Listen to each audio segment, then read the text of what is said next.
Hi, my name's Ben Lackey. In this video, I'm going to show you a bit about what Neo4j, the leader in graph databases, is doing with Google's new generative AI features in Vertex AI. So let's get started. Starting off, this picture shows an architecture that has been coming up again and again in our customer base. And what we're seeing our customers doing is taking data that they have in numerous data sources, unstructured data in flat files and data lakes, structured data that might include XML or JSON, databases, traditional SQL databases, and on, all these different data sources. And they're feeding it through a variety of systems to extract entities and relationships, the building blocks of a knowledge graph, before writing that into Neo4j. And what we're seeing emerge is, rather than doing traditional approaches, say ETL, to extract those entities and relationships, our customers are starting to use generative AI to automatically both extract the entities and relationships, as well as to create the queries using the Cipher language, the database query language for Neo4j, and use that to automatically write into the database. That's essentially the left side of the diagram we're looking at here with the blue arrows. On the other end of the spectrum, we have customers exposing the knowledge graph they've created using generative AI. And this is through web apps with text interfaces where you can ask questions. Generative AI is then used to rephrase those questions into Cipher, the query language for the database. It's run against the database. We get the result back, and then run that result through generative AI once more to turn it back into natural language. In this demo, I'm going to show a very specific example of the general architecture we just looked at. So that general architecture, we've seen customers using it in the oil and gas space or in the healthcare provider space. There's a really interesting use case around patient journey for multiple sclerosis as an example. However, for this demo, we're going to focus on another area, the area of HCM, or human capital management. And what we're looking at are a bunch of resumes, free-form resumes, just text files.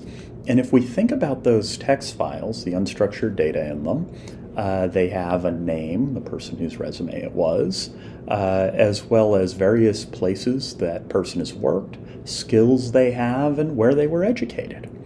And we're using Google's generative AI to extract those entities and relationships, the people, the companies, and so forth.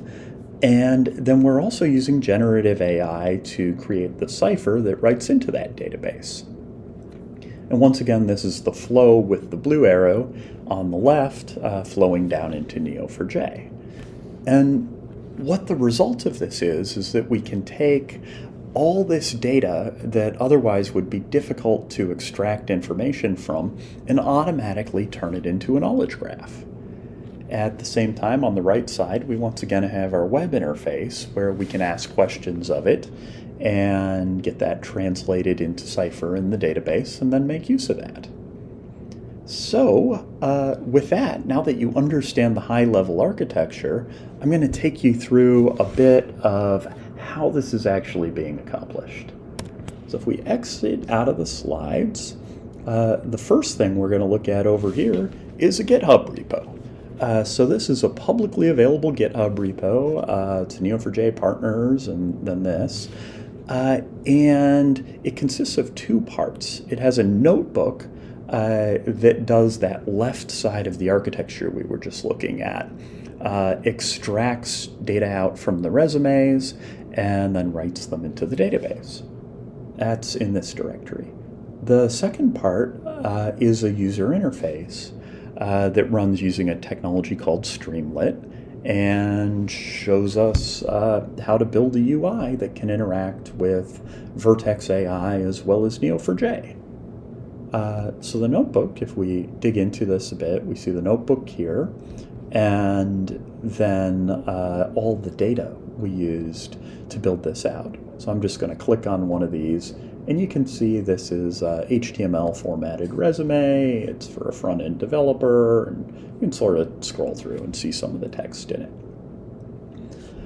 Right, so this GitHub repo here, I've pulled it into Vertex AI. So I've spun up a Vertex AI managed notebook. And this is a notebook where Google manages all the running of it. They'll automatically start and stop the notebooks if you like, and maintain libraries on them in various ways. I've called that notebook Ben 3. So I have it open in this tab. So this is my notebook running in Google's Vertex AI. It's my local clone of the GitHub repo we were just looking at. And I've already run a lot of this notebook because end to end it takes about 2 hours to run, so not a great thing to run through in this demo. Instead, we're going to take the more Julia Child approach of, like, we pre-baked a couple of these things. At any rate, notebook starts off pulling in some prerequisites and all, and does that for quite a while. And then we sort of define our data model a little bit. So position and people and skills and things like that we're going to ask generative AI to pull out of all those text files and then write into the database. And we're building out the models in two ways. We're doing what's referred to as prompt engineering. And then the second thing we're doing as well is called fine-tuning the models a little bit. Right. So I'm going to skip down to the bottom of this notebook. Once again, I said it's all publicly available, something you can take a look at in whatever level of detail you'd like. But at this point, I'm going to flip over and here, let me copy this for later because I'm going to want it. This is an example question. So I'm going to flip over to the output of what running this notebook did. So the notebook parsed through all those resumes and wrote them out to Neo4j. This is Neo4j browser, which is our interface to Neo4j. And if I open this up, I can see the database has in it company and education and person and all these things we got out of the database. Let's poke around it in a little detail. So I'm going to look at skills. So I automatically generated a Cypher query. This is not generative AI in this case. And I can blow this up and zoom into it a little bit. I can see different skills people have.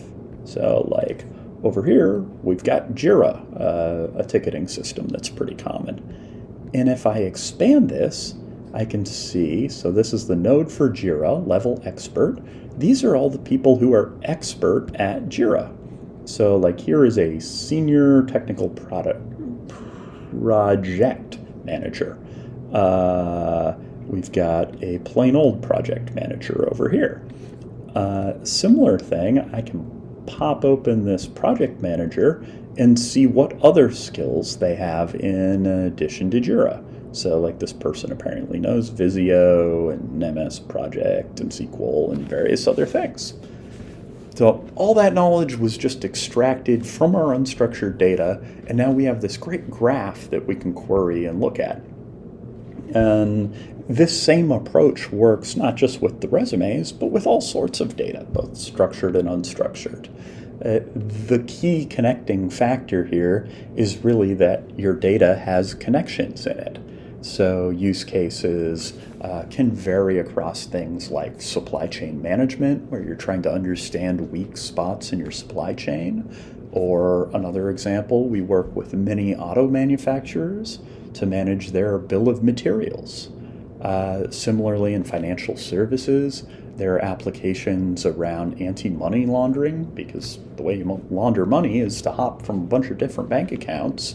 But if you can get a view of those hops between bank accounts, the laundering no longer becomes obscure. Similarly, we have really interesting use cases. One I like is with Dunn & Bradstreet around something called universal beneficial owner. So basically understanding what corporate entities own what corporate entities. So lots of neat knowledge graphs you can build out here. This is just, as I said, one example with resumes. So now that we have our knowledge graph, what do we do with it? Well, I mentioned this little UI app we have. I've spun up a virtual machine inside a GCE, Google Compute Engine, and on that I've pre-set up our little web app. And this is our Streamlit application running up on this URL, and I have it open in this window. So we're calling it a talent finder bot. Let's ask it a question. How many people are expert in Delphi? I kind of like that our resumes have some Delphi in it. And you can see in the upper right, we've got a little running icon, and it comes back. So we've got how many people are expert in Delphi is the question I asked. And you can see here the cipher statement that generative AI created. And it did this based on the prompting and fine-tuning we did. It knows enough about Neo4j, it knows enough about our data model and so forth to make this statement, which I just find amazing. And then it got the result back from the database, which was once again a technical result. It ran it through generative AI again, using a technology called LangChain to get a human-readable result, which we see returned here. There are 2 people who are expert in Delphi. Great. I'm going to ask another question. So what skills do, and it's horrible GUID and horrible GUID have in common? The reason we see these is this data set has been anonymized. So similar sort of thing. We see once again the cipher that the system has generated, and then we see data loss prevention is a skill these folks have in common. So, sort of flipping back to where we started off, what we did here. We took some resumes, some unstructured documents, doesn't have to be resumes, could be other sorts of things.